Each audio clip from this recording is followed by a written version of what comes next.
Safe না, safe না, safe safe না, নো অ্যান্সার। আমি আমি বুঝতে পারছি আপনি কি প্রশ্ন করবেন, ওটা আমার জন্য সেফ না, নো অ্যান্সার। এখন থেকে ওয়ার্ল্ড কাপ এখন অনেক দিন বাকি, ওয়ার্ল্ড কাপ যাবো কিনা আদৌ এটা এটা নিয়েও আমরা শিওর না। সো টি-20 জন্য এটা আইডিয়াল উইকেট না, আমি এটুকু বলতে পারি। ওয়ার্ল্ড কাপের জন্য কিনা এটা আমি জানি না। কোয়ালিফায়ার ম্যাচ বেটার উইকেট আশা করছিলাম। আপনি জানেন, আপনিও জানেন না, আমিও জানি না, সেম পেজে আছে। আজকে থেকে খেলা শেষ, বিন্দাস থাকবো রুমে, আর কি। রিকভারি তো দরকার আছে, কারণ অনেক পরিশ্রম গেছে এই কয়েকটা ম্যাচ, কন্টিনিউ অনেক তাড়াহুড়ার মধ্যে আমরা কোনো ব্রেক পাইনি, প্লাস রিকভারি কোনো টাইম ছিল না। আপনি যখন ইন্টারন্যাশনাল ক্রিকেট খেলেন, একটা গেম খেলেন, দেন ব্রেক পান, রিকভারির সময় থাকে, স্ট্রেংথ অর্জনের সময় থাকে, বাট হোল বিপিএলে আমার মনে হয় না কেউ এই সুযোগটা পেয়েছে। স্পেশালি রংপুর টিম তো একদমই পায়নি, কারণ আমরা ব্যাক টু ব্যাক অনেকগুলো গেম খেলেছি। আনফর্চুনেটলি কোয়ালিফায়ার থেকে বাদ পড়ে গেলাম। সরি রংপুর যারা ফ্যান ছিল তাদের জন্য, তাদেরকে আমরা যে প্রত্যাশা তাদের থাকে সবসময় সেটা পূরণ করতে পারি নাই। এবং এগেন সরি রংপুর ওনারদের জন্য, যে তারা যে আশা নিয়ে আমাকে এই দায়িত্বটা দিয়েছিল, তাদের আশাটাও পূরণ করতে পারলাম না। But at the same time জানি না, যদি ওয়ার্ল্ড কাপ যায় এই ব্রেকটা অনেক কাজে দিবে। কী অ্যান্সার দেবো ভাই এটার? টাফ দেখে দুইটা টিমই তো স্ট্রাগল করছে, এমন না যে ওরা 10 ওভারে গেম জিতছে, লাস্ট বলে যায় গেম জিতছে এবং 6 রান লাগতো, তার মানে বুঝাই যাচ্ছে যে উইকেটটা টাফ।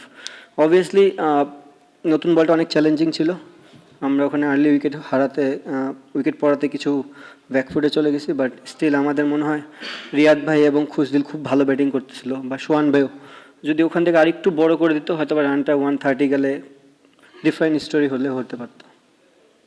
এখন থেকে সুযোগ পাবো, যারা 23 তারিখ থেকে খেলা শেষ করবে, তারপর যদি বিশ্বকাপ হয় 7 তারিখে শুরু হবে, তাহলে 7 আর 23 থেকে 7 14 দিন মেন্টাল অনেক সুযোগ থাকবে আমাদের চিন্তা ভাবনা করার। না, লাস্ট বলে ছক্কা, সেম আমার নিদাস ট্রফির কথাটা মনে পড়ে গেছে, সেম কাভারের উপর দিয়ে 6। না ঠিক আছে, এটাই ক্রিকেট, এটাই এইভাবেই জীবন চলে, আপস অ্যান্ড ডাউনস থাকবেই। জিততে পারলে তো ভালো হতো, এখন পারি নাই, কিছু করার নেই। ফার্স্ট অফ অল আপনি যেটা বললেন যে টি-20 নিয়ে আমরা এখনও জানি না, ওয়ার্ল্ড কাপ নিয়ে, সো এটা প্রসঙ্গই বাদ। ক্রিকেটের জন্য আমার মনে হয় টি-20 ফরম্যাটটা, আমি বলবো না যে একদম আইডিয়াল না, বাট কোয়ালিফায়ার ম্যাচ আপনি তো মানে এমন একটা সিচুয়েশনে গেম খেলতেছেন, ডু আর ডাই, আপনি সম্পূর্ণ বলার ফেভারে দিয়ে গেলেন, তাহলে তো ক্রিকেটটা হলো না। আমার মনে হয় বেটার উইকেট বোর্ড টিমে আশা করছিল, ম্যাচ আমরা হারতাম সমস্যা নেই, বাট ক্রিকেটটা ক্রিকেটের মতন হলে মনে হয় একটু ভালো হতো। অনেক কিছুই লাইফে আইডিয়াল না, বাট সার্টেন টাইমে চলে আসলে ওটাকে গ্রহণ করে নিতে হবে। এই যে আমরা এতগুলো টি-20 ফরম্যাট খেললাম, ম্যাচ খেললাম বিপিএলই, এটাও তো আইডিয়াল না, বাট খেলতে তো হচ্ছে, এখন কি করব বলেন? না, এটা কি অ্যান্সার দেবো? মানে সবাই তো বিপিএল খেলতেছেই, কিন্তু জিনিসটা এমন হতো যে খেলার বাইরে থাকতো, খেলতেছে, but at the same time যদি আপনি জানতেন যে আপনার গ্রুপ কে হবে, আপনি কোন দেশে যাচ্ছেন, এটা একটা হেল্প হতো। এখন যে জিনিসটা হাতেই নেই আমার, বা আমাদের ক্রিকেট ওভারঅল যতগুলো প্লেয়ার, আপনারা তো অলরেডি টিম জানেন যে কোন 15 জন যাবে, তো সেই 15 জনও এখনও জানে না যে আমরা কোন দেশে যাব বা কাদের বিপক্ষে খেলবো। আমার জায়গা থেকে আমি যেমন আনসার্টেন, সবাই আনসার্টেন, আমার মনে হয় পুরো বাংলাদেশই আনসার্টেন এই মুহূর্তে।